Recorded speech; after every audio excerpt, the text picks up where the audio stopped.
आने का जो है रोजगार नहीं रहा। उसके बाद 2005 की बात बता रहे हैं, नीतीश कुमार जी का सरकार बनता है। नीतीश कुमार जी मुख्यमंत्री हुआ करते थे। 5 से लेकर 10 तक नीतीश कुमार जी बहुत बढ़िया बिहार के लिए काम किए। बिहार में बिजली, रोड, पुल पुलिया, हर वो चीज़, शिक्षा, स्वास्थ्य, हर वो चीज़ पे चेंजिंग आया। अपराधियों का ग्राफ बदला। 50,000 प्लस अपराधियों को जो है जेल में रखने का काम किए, हर वो काम किए। 2010 से नीतीश कुमार जी भी अपना कुर्सी बचाने के कारण जो है बिहार को बर्बाद किए।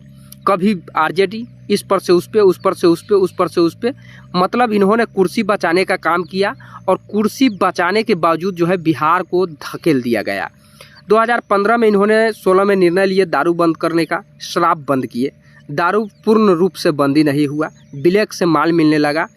पुलिस प्रशासन जो है उन्होंने दारू के पीछे दीवाना हुए, दारू के पीछे पैसा कमाने के लोभ में जो है दारू और बालू दो ही चीज़ को बिहार में चेक पोस्ट सबसे ज़्यादा है। बिहार में अपराधियों का चेक पोस्ट नहीं है, लेकिन दारू और बालू दो चीज़ों पर पुलिस जो है काफ़ी कड़ा नज़र रखते हैं, क्योंकि दोनों से इनकम आने लगता है। इनकम आता है, पैसा आता है, और पैसा आता है, इसके कारण जो है बिहार जो है बर्बाद हो चुका। अभी प्रशांत किशोर जी नए पार्टी आए हैं, मनीष कश्यप ज्वाइन किए, रितेश पांडे ज्वाइन किए, और नई नई कई दिग्गज कलाकार ज्वाइन करेंगे। ये तो अभी नहीं पता है, लेकिन करेंगे, ये बात तय है। प्रशांत किशोर पर काफ़ी लोग भरोसा किए हुए हैं। अब प्रशांत किशोर 20 साल उधर दिए देखें, 15 साल उधर देखें, अब 5 साल के लिए प्रशांत किशोर जी मौका मांग रहे हैं। अब आप लोग के मन में सवाल खटकता होगा कि प्रशांत किशोर के बारे में इन्होंने क्यों जिक्र कर रहा है। तो हमने वोट देने के लिए जिक्र नहीं कर रहे हैं, हमने प्रशांत किशोर के सरकार बनाने के लिए जिक्र नहीं कर रहे हैं, लेकिन मेरा एक ही तर्ज, एक ही बात कहना है कि प्रशांत किशोर जी आए हैं। अब इनको आप लोगों को अगर देखना है तो देखिए, लेकिन हम लोग ने सबको मौका दिए, बीजेपी को मौका दिए, आरजेडी को दिए, जेडीयू को दिए, हर वो चीज़ को मौका दिए और सबको देख लिए कि कौन क्या बिहार के लिए किया है। अब प्रशांत किशोर जी आए हुए हैं, शायद से आपको पता है 5 साल के लिए इन्होंने मौका मांग रहे हैं।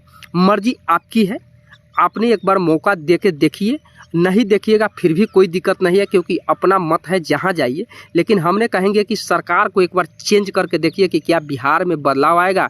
बिहार के बच्चे बाहर नहीं कमाने जाएं, बिहार में स्वास्थ्य, शिक्षा, हर वो चीज़ होए, क्योंकि हमारे यहाँ जो है नहीं है। तब तो हम लोग एम्स में लाइन लगाते हैं, जाके दिल्ली में इलाज कराने जाते हैं, महाराष्ट्र में इलाज कराने जाते हैं, और वहाँ पे गालियाँ और ताना सुनना पड़ता है।